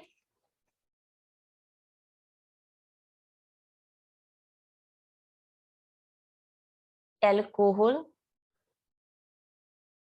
ਸਿੰਡਰੋਮ ਅਸਲ ਦੇ ਵਿੱਚ ਕੀ ਹੁੰਦਾ ਹੈ, ਕਿਉਂ ਹੁੰਦਾ ਬੱਚਿਆਂ ਦੇ ਵਿੱਚ, ਜੇ ਕਿਸੇ ਬੱਚਾ ਜਦੋਂ ਹਜੇ ਕਨਸੈਪਸ਼ਨ ਦੇ ਪੀਰੀਅਡ 'ਚ ਆ, ਮਦਰ ਦੇ ਪੇਟ 'ਚ ਆ, ਤਾਂ ਉਦੋਂ ਜੇ ਕਿਸੇ ਮਦਰ ਨੂੰ ਅਲਕੋਹਲ ਦੀ ਐਡਿਕਸ਼ਨ ਹੈ ਤਾਂ ਬੱਚੇ ਦੇ ਵਿੱਚ ਆ ਜਿਹੜਾ ਨਾ FAS ਸਿੰਡਰੋਮ ਹੋ ਜਾਂਦਾ, FA ਸਿੰਡਰੋਮ, ਫੀਟਲ ਐਲਕੋਹਲ ਸਿੰਡਰੋਮ। ਇਹਦੇ 'ਚ ਹੁੰਦਾ ਕੀ ਆ, ਬੇਸਿਕਲੀ ਕਹਿੰਦੇ ADHD ਜਾਂ ਮਤਲਬ ਕਿ attention deficit hyper activity disorder ਹੁੰਦਾ, ਨਹੀਂ ਇਹਦਾ ਫੀਟਲ ਦੇ ਨਾਲ ਰਿਲੇਸ਼ਨ ਨਹੀਂ ਹੈਗਾ ਨਾ। ਪੂਅਰ ਸਲੀਪ ਪੈਟਰਨ ਇਹ ਵੀ ਨਹੀਂ ਆ। ਇਹਦਾ ਆਂਸਰ ਹੈਗਾ ਆਪਣੇ ਕੋਲ C, change in brain structure and behavioural problem. ਬਿਲਕੁਲ, ਜੇਕਰ ਇਹ ਬੱਚਾ ਫੀਟਲ ਮਤਲਬ ਸਿੰਡਰੋਮ ਦੇ ਨਾਲ ਸੰਬੰਧਿਤ ਆ, ਫੀਟਲ ਐਲਕੋਹਲ ਸਿੰਡਰੋਮ ਦੇ ਨਾਲ ਸੰਬੰਧਿਤ ਆ, ਤਾਂ ਮੈਂਟਲੀ ਵੀ ਅਪਸੈਟ ਹੋ ਸਕਦਾ, ਥੋੜਾ ਉਹਦਾ ਬ੍ਰੇਨ ਸਟਰਕਚਰ ਆ ਜਿਹੜਾ ਪ੍ਰੋਪਰ ਨਹੀਂ ਹੋਊਗਾ, ਤੇ ਉਹਦਾ ਜਿਹੜਾ ਬਿਹੇਵੀਅਰ ਪੈਟਰਨ ਆ ਉਹ ਵੀ ਨਾਰਮਲ ਨਹੀਂ ਹੋਊਗਾ, ਠੀਕ ਹੈ। ਤਾਂ ਜਿਹੜੀਆਂ ਮਦਰਸ ਨੂੰ ਐਲਕੋਹਲ, ਕਿਉਂਕਿ ਇੰਡੀਆ 'ਚ ਚਲੋ ਇਹ ਪ੍ਰੋਬਲਮ ਨਹੀਂ ਹੈਗੀ, ਖਾਸ ਕਰਕੇ ਫੋਰਨ ਕੰਟਰੀਜ਼ ਦੇ ਵਿੱਚ, ਹਨਾ, ਜਿਨ੍ਹਾਂ ਮਦਰਸ ਨੂੰ ਐਲਕੋਹਲ ਦੀ ਐਡਿਕਸ਼ਨ ਹੁੰਦੀ ਹੈ ਤਾਂ ਉਹਨਾਂ ਬੱਚਿਆਂ ਦੇ ਵਿੱਚ ਇਹ ਸਮੱਸਿਆ ਪਾਈ ਜਾਂਦੀ ਹੈ, ਠੀਕ ਹੈ। ਨੈਕਸਟ ਆ ਕੁਐਸਚਨ ਆਪਣੇ ਕੋਲ, Down syndrome is, Down syndrome ਕੀ ਆ? ਡਾਊਨ ਸਿੰਡਰੋਮ ਬੇਸਿਕਲੀ ਕੀ ਸੀਗਾ ਕਿ ਸਾਡੇ ਟੋਟਲ ਗੁਣਸੂਤਰ ਕਿੰਨੇ ਹੁੰਦੇ ਨੇ, 24, ਠੀਕ ਹੈ। ਤਾਂ ਜੇ ਅਸੀਂ ਉਹ ਮੰਨ ਕੇ ਚੱਲਦੇ ਜਿਹੜਾ ਸਾਡੇ ਕੋਲ 20 ਟੋਟਲ 23 ਹੁੰਦੇ ਆ ਨਾ, ਉਹਨਾਂ ਦੇ ਵਿੱਚੋਂ ਜਿਹੜਾ ਸਾਡਾ 21 ਹੁੰਦਾ ਹੈ ਨਾ, 21 ਕ੍ਰੋਮੋਸੋਮਲ ਪੇਅਰ ਆ ਜਿਹੜਾ, ਉਹਦੇ ਵਿੱਚ ਕੀ ਹੁੰਦਾ ਕਿ ਜੇ ਕਿਸੇ ਵੀ ਤਰੀਕੇ ਨਾਲ ਇਹਨਾਂ ਦੀ ਗਿਣਤੀ ਵੱਧ ਜੇ, ਠੀਕ ਹੈ, ਕਿਉਂਕਿ ਦੋ ਜੋੜੇ ਹੀ ਹੋਣੇ ਚਾਹੀਦੇ ਆ, ਹਨਾ, ਇੱਕ X ਆ ਰਿਹਾ, ਚਲੋ ਇੱਕ Y ਆ ਗਿਆ, ਤਾਂ ਇਹ ਦੋਨੋਂ ਪੇਅਰ ਹੀ ਹੋਣੇ ਚਾਹੀਦੇ, ਇੱਕ ਮੇਲ ਵੱਲੋਂ ਆ ਰਿਹਾ, ਇੱਕ ਫੀਮੇਲ ਵੱਲੋਂ ਆ ਗਿਆ, ਬਾਈ ਚਾਂਸ ਕਿਸੇ ਵੱਲੋਂ ਇੱਕ ਹੋਰ ਆ ਗਿਆ, ਤੇ ਇੱਥੇ ਜਿਹੜਾ ਪੇਅਰ ਦੀ ਜਗ੍ਹਾ 3 ਹੋ ਗਏ, ਤੇ 21 ਆ ਜਿਹੜਾ, ਹਨਾ, ਉਹਦੇ ਚ ਪੇਅਰ ਕਿੰਨੇ ਹੋ ਗਏ ਸਾਡੇ ਕੋਲ, ਟੋਟਲ ਤਾਂ ਹੋਣੇ ਚਾਹੀਦੇ ਆ 46, ਪੇਅਰ ਦੇ ਵਿੱਚ ਸਾਡੇ ਕੋਲ ਕਿੰਨੇ ਹੁੰਦੇ ਆ 23, ਤਾਂ ਇੱਥੇ ਜੇ ਇੱਕ ਵੱਧ ਗਿਆ ਤਾਂ ਕਿੰਨੇ ਹੋ ਗਏ 47 ਨਾ, ਇੱਕ ਵੱਧ ਗਿਆ ਨਾ ਤਾਂ 47 ਹੋ ਗਏ। ਤਾਂ ਇਹਦਾ ਮਤਲਬ ਕੀ ਹੈ ਕਿ ਜਦੋਂ 21 ਜਿਹੜਾ ਸਾਡਾ ਗੁਣਸੂਤਰ ਜਦੋਂ ਬਣ ਰਿਹਾ ਹੁੰਦਾ ਤਾਂ ਉਹਦੇ ਵਿੱਚ ਜੋ ਕ੍ਰੋਮੋਸੋਮ ਆ ਕੇ ਦੀ ਗਿਣਤੀ ਵੱਧਦੀ ਆ, ਤਾਂ ਇਸੇ ਕਰਕੇ ਹੀ ਡਾਊਨ ਸਿੰਡਰੋਮ ਹੁੰਦਾ, ਜਿਹਦੇ ਕਰਕੇ ਬੱਚਿਆਂ ਦੇ ਫੇਸ਼ੀਅਲ ਜਿਹੜੇ ਹੈਗੇ ਆ, ਮਤਲਬ ਫੇਸ਼ੀਅਲ ਜੋ ਫੀਚਰਸ ਨੇ ਉਹਨਾਂ ਦੇ ਵਿੱਚ ਕਾਫੀ ਡਿਫਰੈਂਸ ਪਾਇਆ ਜਾਂਦਾ, ਅਲੱਗ ਤਰ੍ਹਾਂ ਦੇ ਦੰਦ, ਅਲੱਗ ਤਰ੍ਹਾਂ ਦਾ ਮੂੰਹ, ਅਲੱਗ ਤਰ੍ਹਾਂ ਦਾ ਮੱਥਾ, ਹਨਾ, ਥੋੜਾ ਡਿਫਰੈਂਟ ਫੇਸ ਹੁੰਦਾ ਸਧਾਰਨ ਬੱਚਿਆਂ ਦੇ ਨਾਲੋਂ। ਤਾਂ ਅਸੀਂ ਕਹਿ ਸਕਦੇ ਹਾਂ ਕਿ ਕ੍ਰੋਮੋਸੋਮਲ ਡਿਸਆਰਡਰ ਆ, ਕਿਉਂਕਿ ਇਹਦੇ ਚ ਕ੍ਰੋਮੋਸੋਮਸ ਨੇ ਜਿਹੜੇ ਉਹਨਾਂ ਦੀ ਗਿਣਤੀ ਵੱਧਦੀ ਘਟਦੀ ਹੈ, ਠੀਕ ਹੈ ਜੀ। ਦੈਨ ਆਪਣੇ ਕੋਲ ਸੈਨਡੈਕਟਿਲੀ ਐਂਡ ਪੋਲੀਡੈਕਟਿਲੀ, ਠੀਕ ਹੈ, ਕੀ ਆ? ਸੈਂਡੈਕਟਲੀ ਤੇ ਪੋਲੀਡੈਕਟਲੀ ਬੇਸਿਕਲੀ ਕੰਜੈਨੀਟਲ ਹੈਂਡ ਡਿਫਾਰਮਿਟੀਜ਼ ਆ। ਇਹ ਤਾਂ ਸਭ ਚੀਜ਼ਾਂ ਤੁਹਾਡੀਆਂ ਹੋ ਚੁੱਕੀਆਂ ਨੇ। ਕੰਜੈਨੀਟਲ ਸੈਂਡੈਕਟਲੀ ਕੀ ਹੁੰਦਾ, ਜਿਹਦੇ ਚ ਬੱਚੇ ਦੀਆਂ ਜਿਹੜੀਆਂ 2 ਉਂਗਲਾਂ ਨੇ ਉਹ ਜੁੜੀਆਂ ਹੁੰਦੀਆਂ ਹਨਾ। ਜਿਵੇਂ ਆਪਾਂ ਇਹ ਆਖੀਏ ਕਿ ਜਿਹੜੀ ਮਿਡਲ ਫਿੰਗਰ ਆ ਤੇ ਰਿੰਗ ਫਿੰਗਰ ਆ ਉਹ ਦੋਨੋਂ ਆਪਸ ਵਿੱਚ ਜੁੜੀਆਂ ਹੋਣ। ਤੇ ਪੋਲੀਡੈਕਟਲੀ ਹੁੰਦੀ ਆ ਕਿ ਉਂਗਲਾਂ 1 ਤੋਂ ਜ਼ਿਆਦਾ, 5 ਤੋਂ ਜ਼ਿਆਦਾ ਹੋਣ, ਕਿਸੇ ਦੀਆਂ 6 ਉਂਗਲਾਂ ਹੋਣ। ਆਪਾਂ ਕਹੀਏ ਕਿਸੇ ਦਾ ਇੱਕ ਅੰਗੂਠਾ ਵੱਧ ਆ ਜਾਂ ਕਿਸੇ ਦੀ ਚੀਚੀ ਵੱਧ ਹੋ ਗਈ ਹਨਾ, ਤਾਂ ਉਹਨੂੰ ਅਸੀਂ ਕੀ ਆਖਾਂਗੇ, ਪੋਲੀਡੈਕਟਲੀ। ਤਾਂ ਇਸ ਤਰ੍ਹਾਂ ਦੀਆਂ ਹੋਰ ਬਹੁਤ ਸਾਰੀਆਂ ਹੈਂਡਸ ਡਿਫਾਰਮਿਟੀਜ਼ ਨੇ ਜਿਹੜੀਆਂ ਕਿ ਤੁਹਾਨੂੰ ਕਲਾਸ ਦੇ ਵਿੱਚ ਕਰਾਈਆਂ ਜਾ ਚੁੱਕੀਆਂ, ਠੀਕ ਹੈ। ਤਾਂ ਸੈਂਡੈਕਟਲੀ ਤੇ ਪੋਲੀਡੈਕਟਲੀ ਕਿਹਦੇ ਨਾਲ ਰਿਲੇਟਡ ਆ, ਕੰਜੈਨੀਟਲ ਹੈਂਡ ਡਿਫਾਰਮਿਟੀ ਆ। ਕੰਜੈਨੀਟਲ ਕੀ ਹੁੰਦੀ ਆ, ਜਿਹੜੀ ਬਰਥ ਦੇ ਸਮੇਂ ਹੀ ਬੱਚੇ ਦੇ ਵਿੱਚ ਮੌਜੂਦ ਹੋਵੇ, ਉਹਨੂੰ ਅਸੀਂ ਆਖਦੇ ਆ ਕੰਜੈਨੀਟਲ। ਤੇ ਡਿਵੈਲਪਮੈਂਟਲ ਕੀ ਹੁੰਦੀ ਆ, ਜਿਹੜੀ ਜਨਮ ਸਮੇਂ ਮੌਜੂਦ ਨਾ ਹੋਵੇ ਹੈਰੀਡਿਟੀ, ਪਰ ਜਨਮ ਸਮੇਂ ਮੌਜੂਦ ਨਾ ਹੋਵੇ, ਜਦੋਂ ਬੱਚਾ ਆਪਦੇ ਚਾਈਲਡਹੁੱਡ ਪੀਰੀਅਡ ਦੇ ਵਿੱਚ ਹੁੰਦਾ, ਜਾਂ ਆਪਾਂ ਕਹੀਏ ਤੁਰਨ ਲੱਗਦਾ ਜਾਂ ਹਨਾ ਜੋ ਥੋੜਾ ਜਿਹਾ ਵੱਡਾ ਹੁੰਦਾ 2 ਤੋਂ ਲੈ ਕੇ 3 ਸਾਲ ਦੇ ਬਿਟਵੀਨ, ਇਹ ਜਿਹੜੀਆਂ ਨੇ ਦਿਖਾਈ ਦੇ ਸਕਦੀਆਂ ਨੇ ਡਿਵੈਲਪਮੈਂਟਲ, ਠੀਕ ਹੈ। ਦੈਨ ਆਪਣੇ ਕੋਲ ਅਨੋਟੀਆ ਇਜ਼, ਠੀਕ ਹੈ। ਅਨੋਟੀਆ ਕੀ ਆ, ਅਨੋਟੀਆ ਕਿਹੜੀ ਬਿਮਾਰੀ ਹੁੰਦੀ ਹੈ ਜਾਂ ਕਿਹੜੀ ਡਿਫਾਰਮਿਟੀਜ਼ ਆ, ਤਾਂ ਅਨੋਟੀਆ ਬੇਸਿਕਲੀ ਮਿਸਿੰਗ ਈਅਰ ਆ, ਠੀਕ ਹੈ। ਇਹਦੇ ਚ ਬੱਚੇ ਦਾ ਕੰਨ ਹੀ ਨਹੀਂ ਹੁੰਦਾ, ਮਿਸਿੰਗ ਈਅਰ ਹੁੰਦੀ ਆ ਸਾਡੇ ਕੋਲ ਅਨੋਟੀਆ, ਠੀਕ ਹੈ। ਦੈਨ ਦੂਜੀ ਆਪਸ਼ਨ ਆਪਣੇ ਕੋਲ ਅੰਡਰ ਡਿਵੈਲਪਡ ਆਊਟਰ ਲੇਅਰ, ਇਹਨੂੰ ਕਹਿੰਦੇ ਹੈਗਾ ਮਾਈਕਰੋਟੀਆ, ਠੀਕ ਹੈ, ਮਾਈਕਰੋਟਰੀਆ। ਤੇ ਕਲੋਜ਼ ਅਪਰ ਜਿਹੜਾ ਹੈਗਾ, ਇਹਨੂੰ ਜਿਹੜਾ ਕਲੋਜ਼ ਅਪਰ ਪਾਰਟ ਆ, ਮਤਲਬ ਬੱਚੇ ਦਾ ਉੱਪਰਲਾ ਪਾਰਟ ਆ ਜਿਹੜਾ ਕੰਨ ਦਾ, ਉਹ ਲੁਕਿਆ ਵਾ ਹੁੰਦਾ, ਤਾਂ ਉਹਨੂੰ ਆਖਦੇ ਹੈਗੇ ਆ ਕ੍ਰਾਈਪਟੋਟੀਰੀਆ, ਠੀਕ ਹੈ। ਤਾਂ ਇਹ ਸਭ ਚੀਜ਼ਾਂ ਤੁਹਾਡੀਆਂ ਹੋ ਚੁੱਕੀਆਂ ਨੇ, ਤਾਂ ਇਹਨਾਂ ਨੂੰ ਧਿਆਨ ਦੇ ਵਿੱਚ ਰੱਖੋ। ਮਿਸਿੰਗ ਏਅਰ, ਜਿੱਥੇ ਬੱਚੇ ਦਾ ਕੰਨ ਹੈਰੀਡਿਟੀ ਹੁੰਦਾ ਹੀ ਨਹੀਂ, ਤਾਂ ਉਹਨੂੰ ਅਸੀਂ ਕੀ ਆਖਦੇ ਆ, ਅਨੋਟੀਆ, ਠੀਕ ਹੈ। ਅਨੋਟੀਆ ਹੋ ਸਕਦਾ, ਇੱਕ ਇਹਦੇ ਚ ਬਿਮਾਰੀ ਮਾਈਕਰੋਟੀਆ ਹੋ ਸਕਦਾ, ਕ੍ਰਾਈਪਟੋਟੀਆ ਹੋ ਸਕਦਾ, ਠੀਕ ਹੈ। Bat ear, ear tag, lop ear, ਇਹ ਸਾਰੀਆਂ ਹੀ ਨੇ ਕੰਜੈਨੀਟਲ ਨੇ ਈਅਰ ਡਿਫਾਰਮਿਟੀਜ਼ ਦੇ ਨਾਲ। ਐਸ ਤੇ ਸੀ, ਠੀਕ ਹੈ, ਐਸ ਤੇ ਸੀ ਨਾਂ ਦੀ ਜਿਹੜੀ ਹੈਗੀ ਆ, ਐਸ ਤੇ ਸੀ ਸ਼ੇਪ ਹੋ ਜਾਂਦੀ ਹੈ ਸਾਡੀ ਸਪਾਈਨਲ ਦੀ ਰੀੜ ਦੀ ਹੱਡੀ ਦੀ, ਤਾਂ ਉਹਨੂੰ ਅਸੀਂ ਕੀ ਆਖਦੇ ਹੈਗੇ ਆ, ਸਕੋਲੀਓਸਿਸ, ਠੀਕ ਹੈ, ਸਕੋਲੀਓਸਿਸ। ਤਾਂ ਬੱਚੇ ਦੀ ਜਿਹੜੀ ਹੱਡੀ ਹੈਗੀ ਆ, ਰੀੜ ਦੀ ਹੱਡੀ ਹੈਗੀ ਆ, ਉਹ ਜਾਂ ਤਾਂ ਐਸ ਵਰਗੀ, ਕਿਉਂਕਿ ਵੈਸੇ ਤਾਂ ਸਟ੍ਰੇਟ ਹੁੰਦੀ ਹੈ, ਜਾਂ ਤਾਂ ਉਹਦੀ ਸ਼ੇਪ ਮੁੜ ਕੇ ਐਸ ਵਰਗੀ ਹੋ ਜਾਂਦੀ ਹੈ, ਜਾਂ ਸੀ ਵਰਗੀ, ਜਾਨੀ ਝੁਕ ਜਾਂਦੀ ਹੈ, ਤਾਂ ਉਹਨੂੰ ਕੀ ਆਖਦੇ ਆ, ਸਕੋਲੀਓਸਿਸ। ਕਾਈਫੋਸਿਸ ਕੀ ਹੁੰਦਾ, ਜਿਹਦੇ ਚ ਬੱਚੇ ਦੇ ਮੋਢਿਆਂ ਦੇ ਉੱਪਰ ਕੁੱਬ ਪੈ ਜਾਂਦਾ ਹਨਾ, ਤਾਂ ਮੋਢਿਆਂ ਦੇ ਉੱਪਰ ਸਪਾਈਨਲ ਜ਼ਿਆਦਾ ਬਾਹਰ ਨੂੰ ਨਿਕਲ ਜਾਂਦੀ ਹੈ। ਲੋਰਡੋਸਿਸ ਹੁੰਦਾ, ਮੋਟਾਪੇ ਦੇ ਕਰਕੇ ਢਿੱਡ ਦੇ ਵਿੱਚੋਂ ਜਿਹੜੀ ਹੈਗੀ ਆ ਸਪਾਈਨਲ, ਉਹ ਜ਼ਿਆਦਾ ਅੱਗੇ ਨੂੰ ਹੋ ਜਾਂਦੀ ਹੈ, ਪਿੱਛੋਂ ਮਤਲਬ ਡੂੰਗੀ ਹੋ ਜਾਂਦੀ ਹੈ, ਅੱਗੋਂ ਆ ਜਿਹੜੀ ਢਿੱਡ ਤੋਂ ਅੱਗੇ ਨੂੰ ਵੱਧ ਜਾਂਦੀ ਹੈ, ਤਾਂ ਉਹਨੂੰ ਕਹਿੰਦੇ ਆ ਲੋਰਡੋਸਿਸ। ਇਹ ਵੀ ਸਾਰੀਆਂ ਤੁਹਾਡੀਆਂ ਹੋ ਚੁੱਕੀਆਂ ਨੇ, ਕਾਫੀ ਇੰਪੋਰਟੈਂਟ ਟੌਪਿਕ ਆ। ਤਾਂ ਇਹਨਾਂ ਨੂੰ ਖਾਸ ਕਰਕੇ ਹਨਾ ਇਹ ਮੰਨ ਕੇ ਚੱਲੋ ਕਿ ਜਿਹੜੇ ਬੱਚੇ ਵੀ ਪ੍ਰਿਪੇਅਰ ਹੋ ਰਹੇ ਹੋ, ਜਿੰਨਾ ਸਿਲੇਬਸ ਦਿੱਤਾ ਹੋਇਆ ਤੁਹਾਨੂੰ, ਉਹਦੇ ਚੋਂ ਡੈਫੀਨੇਟਲੀ ਕੋਈ ਨਾ ਕੋਈ ਕੁਐਸਚਨ ਤਾਂ ਜ਼ਰੂਰ ਪੁੱਛਿਆ ਜਾਏਗਾ ਹਨਾ। ਤਾਂ ਇਹ ਵੀ ਉਹ ਟੌਪਿਕ ਆ ਜਿਹਦੇ ਵਿੱਚੋਂ ਫਿਕਸ ਜੇ ਕੁਐਸਚਨ ਆਉਣ ਦੀ ਸੰਭਾਵਨਾ ਹੈ। ਨੈਕਸਟ ਕੁਐਸਚਨ ਆਪਣੇ ਕੋਲ ਐਨੋਪੈਥੈਲਮੀਆ ਐਂਡ ਮਾਈਕਰੋਪੈਥੈਲਮੀਆ ਇਜ਼, ਐਨੋਪੈਥੈਲਮੀਆ ਤੇ ਮਾਈਕਰੋਪੈਥੈਲਮੀਆ ਕੀ ਆ, ਤਾਂ ਐਨੋਪੈਥੈਲਮੀਆ ਐਂਡ ਮਾਈਕਰੋਪੈਥੈਲਮੀਆ ਇਜ਼ ਆ ਆਈ ਡਿਫਾਰਮਿਟੀ। ਐਨੋਪੈਥੈਲਮੀਆ ਦੇ ਵਿੱਚ ਕੀ ਹੁੰਦਾ ਕਿ ਬੱਚੇ ਦੀਆਂ ਹੈਰੀਡਿਟੀਜ਼ ਅੱਖਾਂ ਹੀ ਨਹੀਂ ਹੁੰਦੀਆਂ, ਜਿਵੇਂ ਆਪਾਂ ਕਹੀਏ ਪਰਤੀ ਚੜੀ ਹੋਵੇ ਅੱਖਾਂ, ਜਿਵੇਂ ਸਾਡੇ ਤਾਂ ਅੱਖਾਂ ਖੁੱਲਦੀਆਂ ਨੇ ਨਾ, ਜਿਵੇਂ ਆਪਾਂ ਸੁੱਤੇ ਹੁੰਨੇ ਆ ਤੇ ਅੱਖਾਂ ਬੰਦ ਹੋਣ, ਤਾਂ ਉਸ ਤਰੀਕੇ ਨਾਲ ਬੰਦ ਹੀ ਹੁੰਦੀ ਹੈ, ਇੱਕ ਅੱਖ ਵੀ ਹੋ ਸਕਦੀ ਹੈ, ਦੋਨੋਂ ਵੀ ਹੋ ਸਕਦੀਆਂ। ਮਾਈਕਰੋਪੈਥੈਲਮੀਆ ਦੇ ਵਿੱਚ ਹੁੰਦਾ ਅੱਖ ਅੰਡਰ ਡਿਵੈਲਪ ਹੁੰਦੀ ਆ, ਮਤਲਬ ਅੱਖ ਹੁੰਦੀ ਆ, ਦਿਖਦੀ ਆ, ਬਟ ਉਹ ਸਾਡੀਆਂ ਅੱਖਾਂ ਵਰਗੀ ਨਹੀਂ ਹੁੰਦੀ, ਅੰਡਰ ਡਿਵੈਲਪ ਹੋਗੀ, ਪ੍ਰੋਪਰ ਦਿਖਣ, ਅੱਖਾਂ ਖੁੱਲਦੀਆਂ ਹੋਣਗੀਆਂ ਪਰ ਉਵੇਂ ਸਾਡੇ ਵਾਂਗੂ ਪੂਰੀਆਂ ਨਹੀਂ ਖੋਲਦੀਆਂ ਹੋਣਗੀਆਂ, ਠੀਕ ਹੈ। ਤਾਂ ਉਹ ਕੀ ਹੁੰਦੀ ਆ, ਮਾਈਕਰੋਪੈਥੈਲਮੀਆ। ਤਾਂ ਇਹ ਦੋਨੋਂ ਹੀ ਆਈ ਡਿਫਾਰਮਿਟੀਜ਼ ਨੇ। Which of following is developed deformity, ਇਹਨਾਂ ਦੇ ਵਿੱਚੋਂ ਕਿਹੜੀ ਕਹਿੰਦੇ ਡਿਵੈਲਪਡ ਡਿਫਾਰਮਿਟੀਜ਼ ਆ। ਮੈਂ ਪਹਿਲਾਂ ਹੀ ਦੱਸ ਚੁੱਕੀ ਆ, ਕੰਜੈਨੀਟਲ ਹੁੰਦਾ ਜਿਹੜੀ ਬਰਥ ਦੇ ਸਮੇਂ ਹੀ ਮੌਜੂਦ ਹੋਵੇ, ਡਿਵੈਲਪਮੈਂਟਲ ਹੁੰਦਾ ਕਿ ਜਿਹੜੀ ਬਰਥ ਤੋਂ ਬਾਅਦ ਵਿਜ਼ੀਬਲ ਹੋਵੇ, ਪਰ ਹੋਊਗੀ ਉਹ ਹੈਰੀਡਿਟੀ ਹੋਈ, ਠੀਕ ਹੈ। ਇਹ ਨਹੀਂ ਆ ਕਿ ਉਹ ਬਾਅਦ ਦੇ ਵਿੱਚ ਮਤਲਬ ਕਿਸੇ ਚੀਜ਼ ਦੇ ਨਾਲ ਹੋਈ ਹੈ, ਜਿਹੜੀ ਬਾਅਦ ਦੇ ਵਿੱਚ ਕਿਸੇ ਘਟਨਾ ਨਾਲ ਹੁੰਦੀ ਹੈ ਤਾਂ ਉਹ ਐਕਵਾਇਰਡ ਹੋਊਗੀ, ਠੀਕ ਹੈ। ਤਾਂ ਇਹ ਹੈ ਉਹ ਹੈਰੀਡਿਟੀ, ਪਰ ਕਈ ਵਾਰੀ ਬੱਚੇ ਦੇ ਵਿੱਚ ਉਹ ਅਸੀਂ ਫੀਚਰ ਹਜੇ ਡਿਵੈਲਪ ਹੋਣ, ਜਿਵੇਂ ਆਪਾਂ ਕਹੀਏ ਕਿ ਕੋਈ ਬੱਚਾ ਬੋਲਦਾ ਹੀ ਗੂੰਗਾ, ਮਤਲਬ ਜੰਮਦਾ ਹੀ ਗੂੰਗਾ, ਤਾਂ ਉਹਨੂੰ ਜਦੋਂ ਬੋਲਣ ਲੱਗੂਗਾ ਤਾਂ ਉਦੋਂ ਹੀ ਪਤਾ ਲੱਗੂਗਾ ਨਾ ਕਿ ਗੂੰਗਾ, ਜਾਂ ਉਹਨੂੰ ਸੁਣਦਾ ਨਹੀਂ। ਤਾਂ ਇਹ ਜਿਹੜੀਆਂ ਚੀਜ਼ਾਂ ਨੇ ਕੀ ਕਹਿ ਸਕਦੇ ਅਸੀਂ, ਡਿਵੈਲਪਮੈਂਟਲ ਨੇ ਹਨਾ, ਬਾਅਦ ਦੇ ਵਿੱਚ ਦਿਖਾਈ ਦਿੰਦੀਆਂ। ਉਸੇ ਤਰੀਕੇ ਨਾਲ ਕਈ ਡਿਫਾਰਮਿਟੀਜ਼ ਹੁੰਦੀਆਂ ਨੇ। ਤਾਂ ਸਾਡੇ ਕੋਲ ਹੈ ਬੋਲੈਗ, ਕਲੈਫਟ ਲਿਪ ਕੰਜੈਨੀਟਲ ਆ, ਜਿਹਦੇ ਚ ਕੀ ਆ, ਬੱਚੇ ਦਾ ਬੁੱਲ ਫਟਿਆ ਹੁੰਦਾ, ਮੱਝ ਚੋਂ ਵੀ ਫਟਿਆ ਹੋ ਸਕਦਾ, ਦੋਨੇ ਪਾਸਿਓਂ ਵੀ ਫਟਿਆ ਹੋ ਸਕਦਾ, ਠੀਕ ਹੈ। ਸਪਾਈਨਾ ਬਾਈਫਿਡਾ ਵੀ ਜਿਹੜੀ ਹੈਗੀ ਆ ਕੰਜੈਨੀਟਲ ਆ, ਕਲੈਫਟ ਲਿਪ ਵੀ ਕੰਜੈਨੀਟਲ ਆ, ਸਪਾਈਨਾ ਬਾਈਫਿਡਾ ਵੀ ਕੰਜੈਨੀਟਲ ਆ।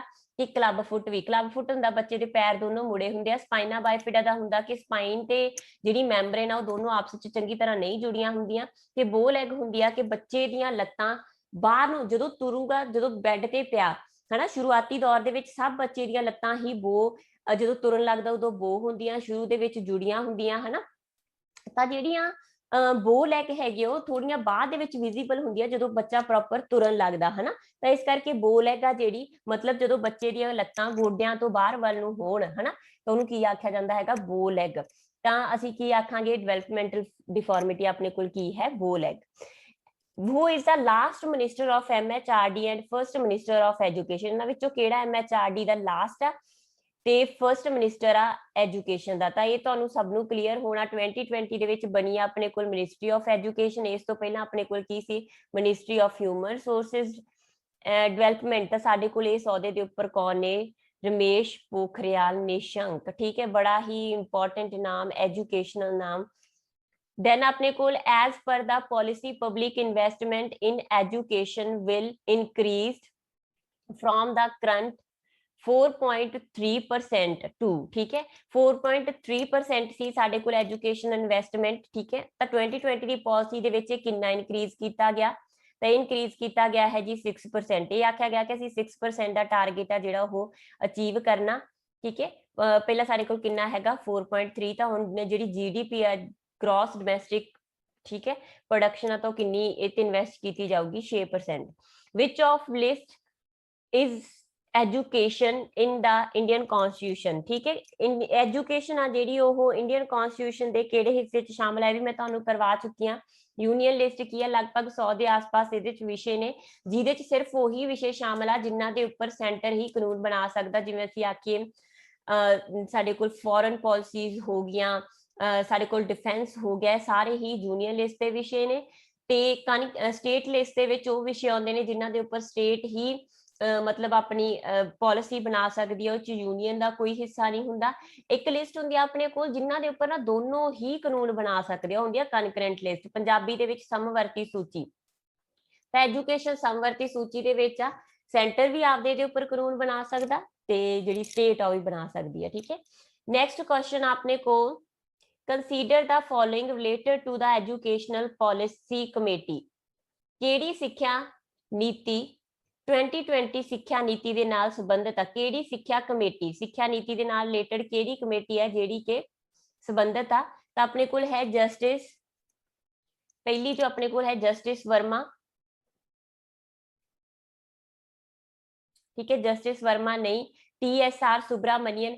ਇੱਥੇ ਨਾ ਮੈਂ ਕੁਐਸਚਨ ਜਾਣਬੁੱਝ ਕੇ ਪਾਇਆ ਤਾਂ ਕਿ ਤੁਹਾਨੂੰ, ਕਿਉਂਕਿ ਅਸੀਂ ਜਿੰਨੇ ਵਾਰ ਵੀ 2020 ਦੀ ਜਿੰਨੀ ਜਗ੍ਹਾ ਦੇ ਉੱਪਰ ਤੁਸੀਂ ਕਰ ਰਹੇ ਹੋ ਕਸਤੂਰੀ ਰੰਗਨ ਦੇ ਬਾਰੇ 'ਚ ਹੀ ਸੁਣ ਰਹੇ ਹੋ, ਕਿਉਂਕਿ ਅਸਲ ਦੇ ਵਿੱਚ ਤਾਂ ਕਮੇਟੀ ਦੀ ਰਿਕਮੈਂਡੇਸ਼ਨ ਜਿਹਦੇ ਅੰਡਰ 2020 ਦੀ ਪਾਲਿਸੀ ਲਾਗੂ ਹੋਈ ਆ, ਉਹ ਕਸਤੂਰੀ ਰੰਗਨ ਦੀ ਕਮੇਟੀ ਸੀ, ਜਿਨ੍ਹਾਂ ਨੇ 19 ਦੇ ਵਿੱਚ ਆਪਦੀ ਰਿਪੋਰਟ ਦਿੱਤੀ, 2020 ਦੇ ਵਿੱਚ ਐਕਸੈਪਟ ਕਰ ਲਿਆ ਗਿਆ। ਪਰ ਉਸ ਤੋਂ ਪਹਿਲਾਂ ਨਾ 2015 ਦੇ ਵਿੱਚ ਇੱਕ ਕਮੇਟੀ ਹੋਰ ਬੈਠੀ ਸੀ, TSR ਸੁਬਰਾਮਨੀਅਨ। ਇਹ ਵੀ ਆਧਾਰ ਬਣੀ ਆ 2020 ਦੀ ਪਾਲਿਸੀ। ਤਾਂ ਇਹਦਾ ਮਤਲਬ ਕੁਝ ਗੱਲਾਂ ਪਹਿਲਾਂ ਸੁਬਰਾਮਨੀਅਨ ਕਮੇਟੀ ਬੈਠੀ 2015 ਦੇ ਵਿੱਚ, ਠੀਕ ਹੈ, 16 ਦੇ ਆਸ-ਪਾਸ ਰਿਪੋਰਟ ਦਿੰਦੀ ਆ ਆਪਦੀ, ਤਾਂ 15-16 ਦੇ ਵਿੱਚ ਇਹ ਕਮੇਟੀ ਬੈਠਦੀ ਆ ਨਾ, ਤੇ ਆਪਦੀ ਰਿਪੋਰਟ ਦਿੰਦੀ ਆ। ਉਹ ਹਰ ਇੱਕ ਚੀਜ਼ ਦਾ ਨਾ ਕੋਈ ਆਧਾਰ ਪਿਛਲਾ ਬਹੁਤ ਪੁਰਾਣਾ ਆਧਾਰ ਹੁੰਦਾ ਹਨਾ, ਤਾਂ ਇਹਦੀ ਰਿਪੋਰਟ ਦੇ ਵਿੱਚੋਂ ਕੁਝ ਰਿਕਮੈਂਡੇਸ਼ਨ ਦਿੱਤੀਆਂ ਗਈਆਂ, ਫਿਰ ਉਹਨਾਂ ਰਿਕਮੈਂਡੇਸ਼ਨ ਦੇ ਆਧਾਰ ਉੱਪਰ ਦੂਜੀ ਕਮੇਟੀ ਬੈਠੀ, ਕਸਤੂਰੀ ਰੰਗਨ ਕਮੇਟੀ। ਤਾਂ ਇਸ ਤਰੀਕੇ ਨਾਲ ਇੱਥੇ ਸਾਡੇ ਕੋਲ ਦੋਨੋਂ ਹੀ ਆਨਸਰ ਨੇ।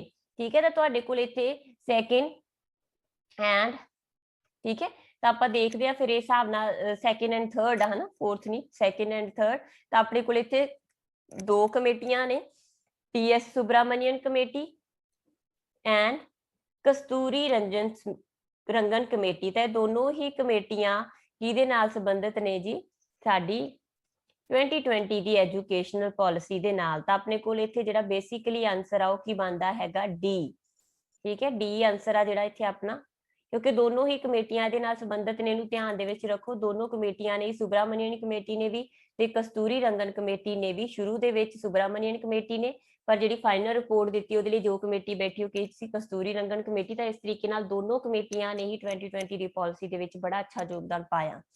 देन अपने कोल consider the follow statement regarding language in national education policy 2020 national education policy 2020 ਦੇ ਵਿੱਚ ਸਿੱਖਿਆ ਨਾਲ ਸੰਬੰਧਿਤ ਭਾਸ਼ਾ ਦੇ ਨਾਲ ਸੰਬੰਧਿਤ ਆ ਜਿਹੜੀਆਂ ਕਿਹੜੇ ਇਹਦੇ ਵਿੱਚੋਂ ਸਹੀ ਨੇ ਹਨਾ ਇਟ ਪ੍ਰਮੋਟ एक भारत श्रेष्ठ भारत ये ना इंडियन मतलब सेंट्रल गवर्नमेंट का एक इनिशिएटिव सीगा लगभग 2015 ਦੇ ਵਿੱਚ ਇਹਨੂੰ ਇਨੀਸ਼ੀਏਟਿਵ ਨੂੰ ਲਿਆ ਗਿਆ ਸੀਗਾ ਜਦੋਂ वल्लभ भाई पटेल जी ਦੀ ਜਿਹੜੀ ਐਨੀਵਰਸਰੀ ਸੀ ਉਸ ਦਿਨ ਦੇ ਉੱਪਰ ਮਤਲਬ ਕੀ ਸੀਗਾ ਡਾਈਵਰਸਿਟੀ ਨੂੰ ਸੈਲੀਬ੍ਰੇਟ ਕਰਨਾ ਸੀ ਸਭ ਦੀ ਭਾਸ਼ਾ ਅਲੱਗ ਆ ਇੰਡੀਆ ਦੇ ਵਿੱਚ ਜਿੰਨੇ ਵੀ ਰਾਜ ਨੇ ਜਿੰਨੇ ਵੀ ਕਬੀਲੇ ਨੇ ਭਾਸ਼ਾ ਅਲੱਗ ਆ ਪਹਿਰਾਵਾ ਅਲੱਗ ਆ ਪਰ ਉਹਨਾਂ ਦੇ ਵਿੱਚ ਇੱਕ ਯੂਨਿਟੀ ਪੈਦਾ ਕਰਨਾ ਪ੍ਰਮੋਟ ਕਰਨਾ ਇੱਕ ਇਨੀਸ਼ੀਏਟਿਵ ਸੀ ਠੀਕ ਹੈ ਕਹਿੰਦੇ ਜਿਹੜੀ ਸਾਡੀ ਲੈਂਗੁਏਜ ਅਸੀਂ ਐਡ ਕੀਤੀਆਂ ਨੇ ਕਿਉਂਕਿ ਤੁਹਾਨੂੰ ਪਤਾ ਹੋਊਗਾ ਜਿਹੜੀ ਸਾਡੀ ਨੈਸ਼ਨਲ ਐਜੂਕੇਸ਼ਨ ਪਾਲਿਸੀ ਆ ਉਹ ਚ ਲੋਕਲ ਲੈਂਗੁਏजेस ਨੂੰ ਖਾਸ ਕਰਕੇ ਜਗ੍ਹਾ ਦਿੱਤੀ ਗਈ ਆ ਨਾ ਸਟੈਂਡਰਡ ਲੋਕਲ लैंग्वेजेस ਨੂੰ ਜਗ੍ਹਾ ਦਿੱਤੀ ਗਈ ਹੈ ਤਾਂ ਇਹਦਾ ਮਤਲਬ ਕੀ ਹੈ ਕਿ ਉਹਦਾ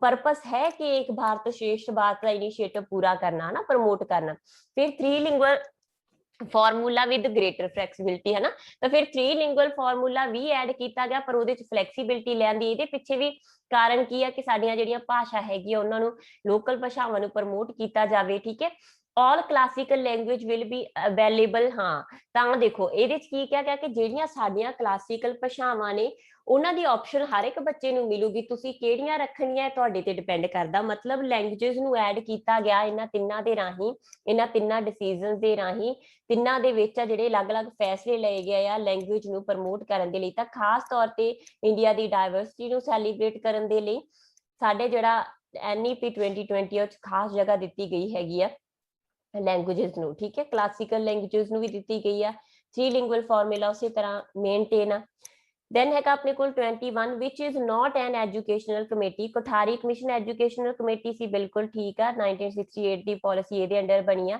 TS ਸੁਬਰਾਮਨੀਅਨ ਬਿਲਕੁਲ ਰਾਈਟ ਆ 2015 ਦੇ ਵਿੱਚ ਬੈਠੀ ਸੀ 2020 ਦੀ ਪਾਲਿਸੀ ਦਾ ਆਧਾਰ ਤਿਆਰ ਕੀਤਾ ਇਹਨਾਂ ਨੇ then ਆਪਣੇ ਕੋਲ ਕਸਤੂਰੀ ਰੰਗਨ ਕਮੇਟੀ ਇਹ ਵੀ ਬਿਲਕੁਲ ਠੀਕ ਆ ਇਹਨਾਂ ਨੇ ਵੀ ਅਸਲ ਦੇ ਵਿੱਚ ਜਿਹੜਾ ਫਾਈਨਲ ਖਰੜਾ ਤਿਆਰ ਕੀਤਾ ਸੀ ਕਸਤੂਰੀ ਰੰਗਨ ਕਮੇਟੀ ਨੇ ਅਸ਼ੋਕ ਮਹਿਤਾ ਕਮੇਟੀ ਆ ਜਿਹੜੀ ਪੰਚਾਇਤੀ ਰਾਜ ਦੇ ਨਾਲ ਸੰਬੰਧਿਤ ਕਮੇਟੀ ਆ ਐਜੂਕੇਸ਼ਨ ਦੇ ਨਾਲ ਰਿਲੇਟਡ ਨਹੀਂ ਠੀਕ ਹੈ ਜੀ ਕਲੀਅਰ ਸੀ ਇਹ ਤੁਹਾਡੇ ਅੱਜ ਦੇ ਕੁਐਸਚਨ ਨੇ ਨੈਕਸਟ ਕਲਾਸ ਦੇ ਵਿੱਚ ਨਵੇਂ ਕੁਐਸਚਨ ਲੈ ਕੇ ਮਿਲਾਂਗੇ ਥੈਂਕ ਯੂ ਸੋ ਮਚ